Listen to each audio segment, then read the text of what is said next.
वो तस्वीर है जो देश की राजनीति की तस्वीर बदल कर रख देगी। जीत का ये वो लम्हा है जिसका एहसास भारतीय जनता पार्टी को सालों तक जोश दिलाता रहेगा। 26 सालों का इंतजार और मोदी मैजिक से दिल्ली फतेह हो गई। मोदी ने जो निश्चय किया उसे जमीन पर उतार दिया। हार की जो टीस पिछले 6 चुनाव की थी उसे पीएम मोदी की रणनीति ने जीत के जश्न में बदल दिया। मोदी मोदी मोदी मोदी मोदी मोदी। दिल्ली ने दिल खोलकर हमें प्यार दिया। आपके इस प्यार को विकास के रूप में हम लौटाएंगे। लेकिन ये जीत इतनी आसान नहीं थी। आइए शुरू करते हैं पहली जीत से लेकर पराजय और फिर महाविजय की इस पूरी कहानी को, जिसकी नींव पड़ी साल 1993 में।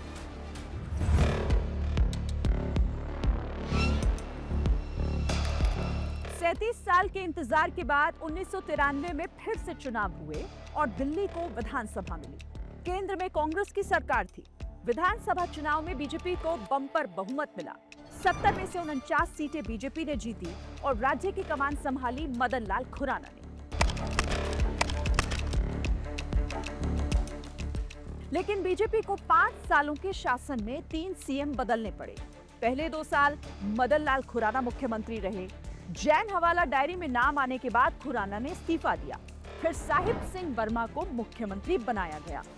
चुनाव से ठीक पहले महंगे प्याज का मुद्दा बना तो 2.5 साल सीएम रहे साहिब सिंह वर्मा को कुर्सी छोड़नी पड़ी और आखिर के 52 दिन सुषमा स्वराज सीएम रही। सरकार का 1 टर्म और 3 सीएम, इन तीनों मुख्यमंत्रियों के बेटे बेटी अब दिल्ली की राजनीति में सक्रिय हैं।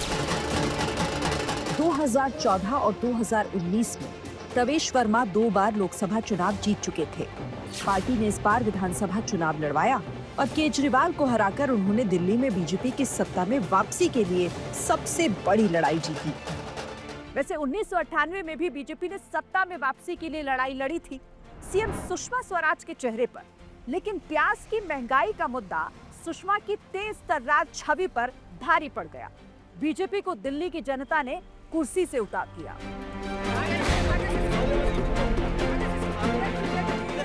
मुझे लगता है कि हम अगाऊ स्टेप्स, प्रीएम्प्टिव स्टेप्स ले लेंगे तो आलू और दालों की जो कीमतें अभी बढ़नी शुरू हुई हैं उन पर रोक लगेगी और प्याज की तरह उन कीमतों में बेतहाशा वृद्धि नहीं होगी। कांग्रेस को भारी जनादेश मिला। 70 में से 52 सीटें जीतकर शीला दीक्षित पहली बार दिल्ली की मुख्यमंत्री बनी। बीजेपी को सिर्फ 15 सीटों से संतोष करना पड़ा। 2003 के चुनाव में भी बीजेपी बहुत कमाल नहीं कर पाई। केंद्र में भले ही अटल बिहारी वाजपेयी प्रधानमंत्री थे, लेकिन दिल्ली चुनाव में शीला का जलवा बरकरार रहा। कांग्रेस ने 70 में से 47 सीटें जीती। बीजेपी की सीटें 15 से बढ़कर 20 हो गई। 2008 में शीला दीक्षित ने हैट्रिक जमाई। कांग्रेस की सिर्फ 4 सीटें घटी तो बीजेपी की सिर्फ 3 सीटें बढ़ी। बीजेपी का ग्राफ 23 तक पहुंचा।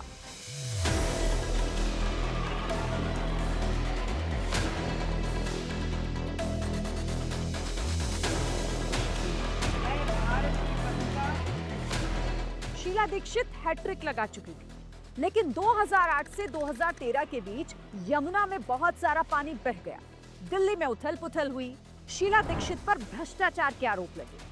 2010 कॉमनवेल्थ घोटाले ने उनकी छवि को धूमिल कर दिया और अब ऐसा लग रहा था कि बीजेपी को एंटी इनकम्बेंसी का फायदा मिलेगा और दिल्ली की सत्ता में वापसी हो जाएगी। लेकिन 2013 चुनाव से पहले ही 2011 आ गया, जब अन्ना ने किया आंदोलन और हुआ केजरीवाल का उदय।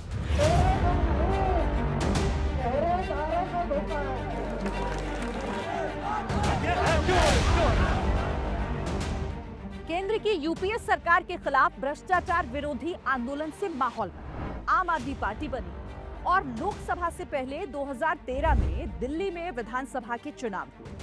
बीजेपी चुनाव नतीजों में सबसे बड़ी पार्टी बनी। 31 सीटें हासिल हुई, पर बहुमत से 5 सीट दूर। सत्ता के सबसे करीब पहुंचकर बीजेपी सरकार नहीं बना पाई। पहली बार बनी आम आदमी पार्टी को 28 सीटें मिली, और उसने कांग्रेस के साथ मिलकर सरकार बना ली। अरविंद केजरीवाल ईश्वर की शपथ लेता हूँ। ईश्वर की शपथ लेता हूँ। बीजेपी के लिए ये किसी झटके से कम नहीं था। सबसे बड़ी पार्टी होकर भी सरकार ना बना पाना, लेकिन फिर हवा का रुख बदला। नरेंद्र मोदी नाम का धूमकेतु दिल्ली की राजनीति में दाखिल हुआ। 2014 में लोकसभा चुनाव में बीजेपी की सुनामी आई। सभी 7 लोकसभा सीटें जीत। इधर बेमेल गठबंधन की आम आदमी पार्टी कांग्रेस की सरकार ज्यादा दिन नहीं चली। 2015 में फिर विधानसभा चुनाव हुए। इस बार ऐसी झाड़ू चली कि 70 में से 67 सीटें आम आदमी पार्टी की झोली में आ गिरी। 6 महीने में ही बीजेपी का वोट प्रतिशत 54 से गिरकर 32% रह गया। 2015 में अरविंद केजरीवाल दिल्ली की राजनीति में उभरते हुए सितारे की तरह आए। उससे पहले एक चुनाव वो जीत चुके थे। हालांकि उनकी 49 दिन में उनको इस्तीफा देना पड़ा, जिस पर नरेंद्र मोदी ने कहा था AK-49। वो इस्तीफा दे करके उन्होंने जब माफ़ी मांगी तो दिल्ली की जनता पर यह असर पड़ा कि ये आदमी कुर्सी से चिपके रहने वाला नहीं। 2014 में ही पहली बार संसद पहुंचे रमेश बिधूड़ी से हमने पूछा कि मोदी की सुनामी में भी 2015 में केजरीवाल कैसे कामयाब हो गए। 15 वर्ष तक शीला जी सत्ता में कांग्रेस रही थी दिल्ली में, और 15 साल ही MCD में भारतीय जनता पार्टी रही थी, जिसके कारण से MCD में तो हम भ्रष्टाचार पर अंकुश लगाने में नाकामयाब रहे, टू बी वेरी फ्रैंक, और कांग्रेस भ्रष्टाचार का पर्याय बन चुकी थी देश में भी और दिल्ली में भी। तो लोगों को एज एक्सपेरिमेंटल 2013 में और 15 में लोगों ने केजरीवाल साहब को चुन लिया। भारतीय जनता पार्टी का जो हम being a member of parliament, मैं उसमें अपने आप को भी दोषी मानता हूँ, हम लोग जनता तक प्रधानमंत्री की उन योजनाओं को पहुंचाने में विफल रहे। 2019 में दोबारा PM मोदी चुन कर आए। दिल्ली की जनता ने सभी 7 सीटें बीजेपी की झोली में डाल दी। लेकिन अगले ही साल यानी कि 2020 में जब दिल्ली में चुनाव हुए तो नतीजा वही। आम आदमी पार्टी 70 में से 62 सीटें जीत गई और बीजेपी को आई महज 8 सीटें। 2020 की हार ने बीजेपी के मंसूबों पर चोट की थी। केजरीवाल पर लोगों का यकीन बरकरार रहा था और 70 में 62 सीटों के साथ प्रचंड बहुमत मिला। बीजेपी ने अब तक की सियासी कमजोरी को इस चुनाव में मजबूत बनाने का संकल्प लिया। बीजेपी को मौका भी मिला और ये मौका केजरीवाल की तरफ से ही दिया गया। भारतीय जनता पार्टी ने जीत की प्लानिंग को 2 हिस्सों में बांटा। पहला हिस्सा केजरीवाल के वो वादे जिन्हें पूरा करने में वो असफल रहे हैं। बीजेपी ने केजरीवाल की कमी को अपना हथियार बना लिया। बात यमुना सफाई से यमुना में जहर मिलाने के आरोपों तक पहुंच गई। चुनाव प्रचार खत्म होने से पहले तक यमुना की सफाई सबसे बड़ा मुद्दा बन गई। 2020 में मैंने कहा था हर घर में 24 घंटे पानी का इंतजाम करेंगे और साफ पानी का इंतजाम करेंगे। हमने कहा था यमुना साफ करेंगे। हमने कहा था दिल्ली की सड़कों को यूरोपियन स्टैंडर्ड का बनाएंगे। आज मैं सबके सामने कबूल कर रहा हूं कि ये 3 काम हम नहीं कर पाए पिछले 5 साल में।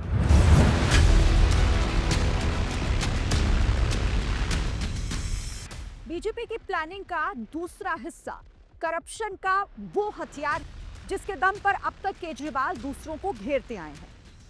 शराब और कथित शीश महल के मुद्दे पर आम आदमी पार्टी डिफेंसिव हो चुकी है।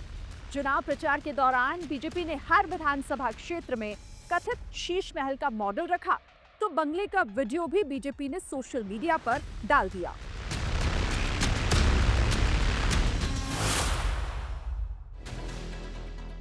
बीजेपी ने अपने पूरे प्रचार तंत्र को इन्हीं 2 मुद्दों पर आकर केंद्रित कर दिया। पोस्टर से लेकर मीम्स तक में इन्हीं मुद्दों को उभारा गया।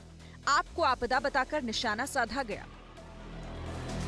13 का चुनाव लड़ते लड़ते बोलते थे कि हम VIP कल्चर समाप्त करेंगे, बंगला नहीं लेंगे। बंगले का तो शीश महल सबको पता ही है। शीश महल 4 ऑफिसर्स के बंगले तोड़ के CM ऑफिस, CM का घर बनाया जाता है। पार्टी ने जीत के लिए चेहरे से ऊपर काम को तरजीह दी और बिना चेहरे के लगातार दूसरी बार चुनाव में उतरी। हमने थोड़ा पीछे जाकर देखा तो तस्वीर पता लगी। 1993 में बीजेपी की जीत के बाद 1998 में जो पहला चुनाव हुआ उसमें सुषमा स्वराज चेहरा थी। हार मिली तो 2003 के चुनाव में वापस दिल्ली के शेर कहे जाने वाले मदन लाल खुराना पर पार्टी ने भरोसा जताया। 2008 में विजय कुमार मल्होत्रा सीएम फेस थे। 2013 में डॉक्टर हर्षवर्धन में बीजेपी ने भरोसा जताया था।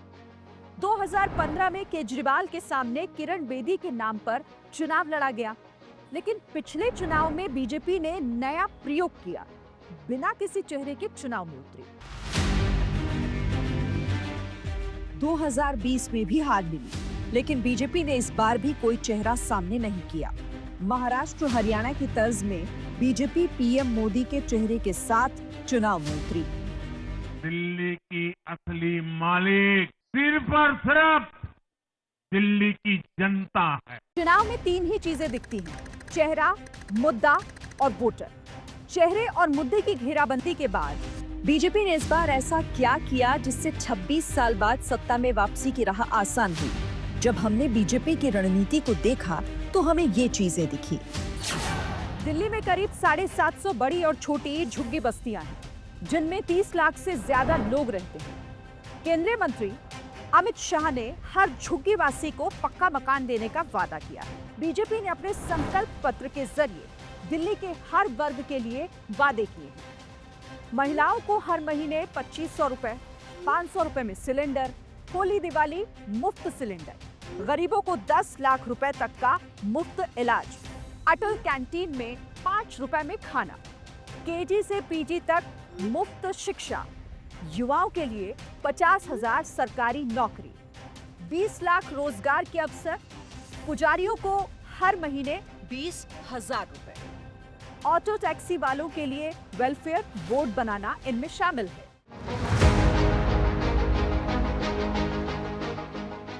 There will be no income tax payable up to income of 12 lakh rupees.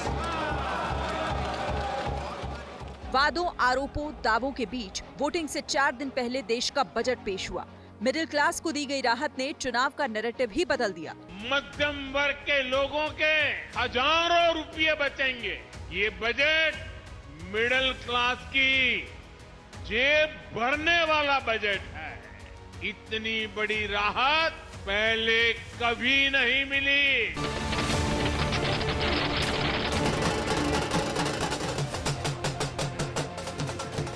अब बीजेपी दिल्ली में सरकार बनाने जा रही है। जिन वादों के साथ पार्टी ने आपको मात दी, उन वादों को पूरा करने की चुनौती है। नतीजों के ऐलान के साथ ही अमित शाह ने दिल्ली को वर्ल्ड क्लास सिटी बनाने का ऐलान किया। अब बीजेपी के सामने दिल्ली के सपनों को पंख लगाने की चुनौती है।